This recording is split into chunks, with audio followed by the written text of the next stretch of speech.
Well, folks, stop the press is not something I get to say when making videos, but I feel I need to correct and clarify a video that I uploaded today. So in it, Greg and I were talking about the problem with feints, and unfortunately we ended up overstating our point to the extent of actually misrepresenting the topic, because especially with some of the things I said, I made it appear as if feints are just not a thing at all, don't exist, or are not viable whatsoever. And that in and of itself is certainly incorrect.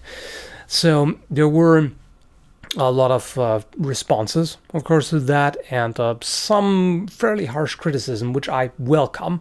I'm always glad to have a discussion, and if I end up misrepresenting something, or if I'm flat out wrong on something, I want to know, and I want to, have these discussions to consider different points of view and reevaluate my stance, and then hopefully learn something from that and improve. And of course, I'm also aware of the responsibility I have with a channel of this size. I don't want to contribute to misconceptions and the like. Now, in this case, it's a difficult topic. It's fairly complex. So there were also, by the way, some people who brought up their experiences with unarmed martial arts. Now, I don't think they can necessarily be compared, or at least not completely. There are definitely some parallels, but sword fighting is certainly different in some ways because of the different distance and different dynamics. There are a variety of factors to consider.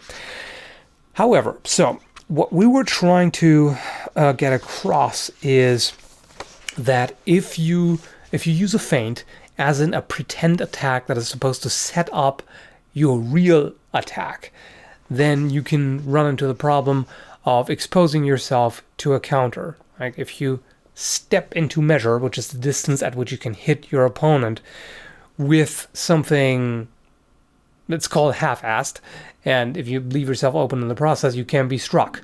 Whereas if you throw a committed cut that crosses the line, then you can protect yourself in the process. Now, there are still misdirections that can be used. Plus, at least some of the historical masters actually talk about what we would call feints. They use a different word, so I want to give you a few examples. So let's have a bit more of an open discussion here. And so I'm going to start out with Meyer here, Joachim Meyer, who talks about the failure. So here Meyer says, in the onset, deliver a lofty high cut, and when your blade almost connects with his blade, at once transform the high cut into a thwart, and along with the thwart, step through out to the side with your right foot, and so on and so forth. Now you can read this in a way to support what we were saying there, because it says that you transform the high cut into a thwart. So you throw this cut as a committed cut, but then you turn it into something else. But it could still also be understood as a feint, as in you pretend to do this thing, but you actually do something else.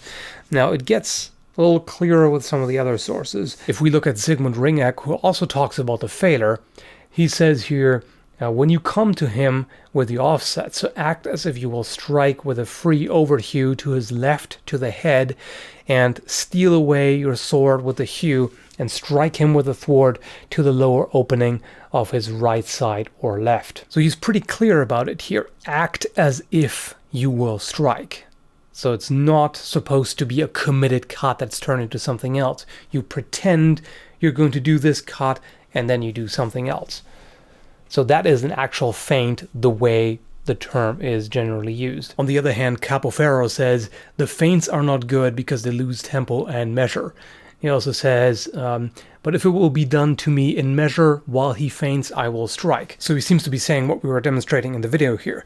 If you feint and the opponent strikes, meanwhile, you get hit because the feint doesn't really have defensive capability. But to complicate things, later Capoferro also says, feints, we call those deceitful gestures of the sword that are made as much of the cut and as the thrust, outside and inside, up and down, blah, blah, blah, blah. And these feints strike directly at the opposite of that which they gesture. The counter feints are done as the counter to the feints. So there he talks about it as a valid concept, and then later he shows techniques that involve feinting successfully.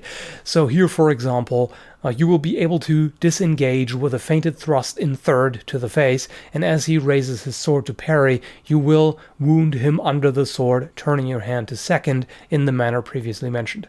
So on the one hand, he says feints are bad. On the other hand, he shows you this is how you use feints. And here's an example from Fiore. He talks about making a powerful attack against my opponent with a crosswise strike to his head.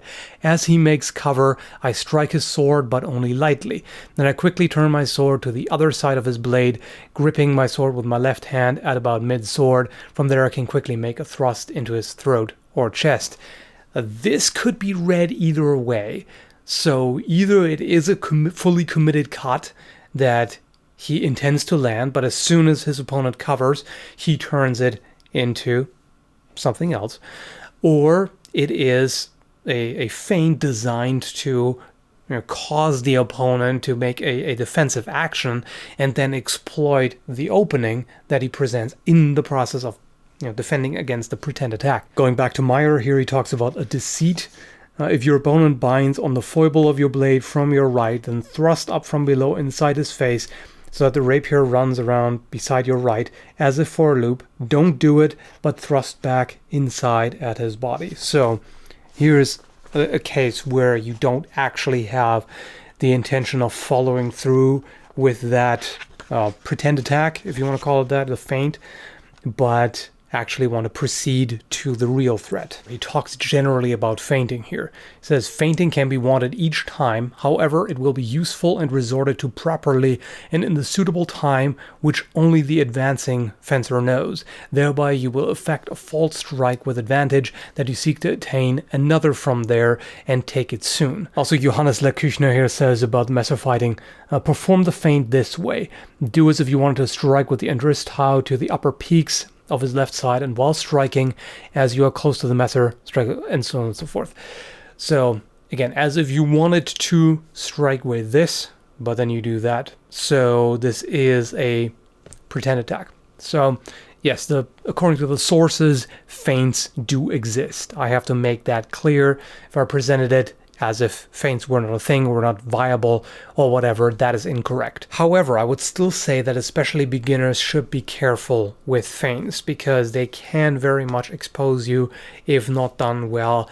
And at least personally, I find that changing the mindset and treating the feint like a real committed attack that you only then change into something else as soon as the opponent responds to that, I still find that helpful, because if you just focus on the feint, as a pretend attack, and your real attack is something else, then it can lead to canceling it too early.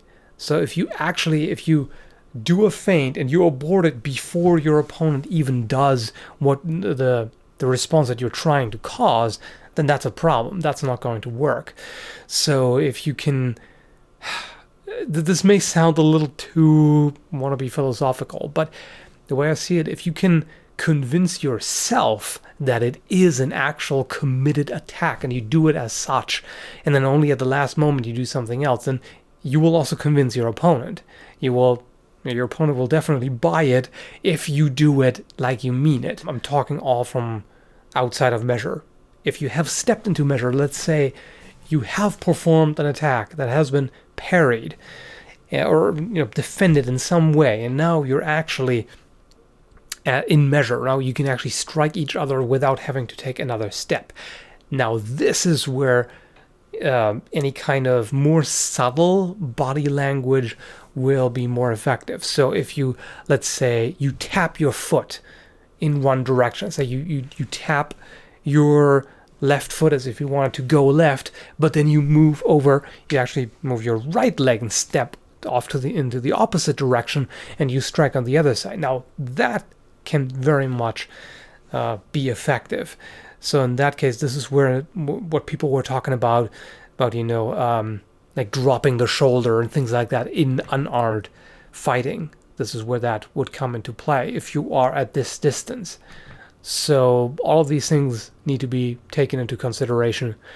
And depending on which historical source you use and what part you read exactly, you may come up with a different conclusion. Like, for example, Capofero, who first says, feints are a vanity and they are bad, but then he goes on to talk about how feints can be used effectively. So, there's more than one layer to it. So, let's just have an open discussion about it. And as I said, I very much welcome constructive criticism, as long as it is actually constructive. But let's leave it at that for right now. So, thanks for watching, and have a good one. And you see this in novice fighters, where they realize that they can bait people into making mistakes, and now it just all starts becoming feints. Or their opening attack is always a feint. I know this happened to me in my first year of fighting. I figured out what feints were, or I thought I did, and had this giant light bulb moment and started fighting, and I started winning a bunch of fights, and then everybody got wise to me, and I started losing everything. Because they knew that that first cut I threw was always going to be non-committal. Always. And the minute that happens, he's going to start executing chasings really, really well. Right? So I fire here to draw you into this quadrant. You rise up, sure. But now when I leave this quadrant, you're already cutting here, right?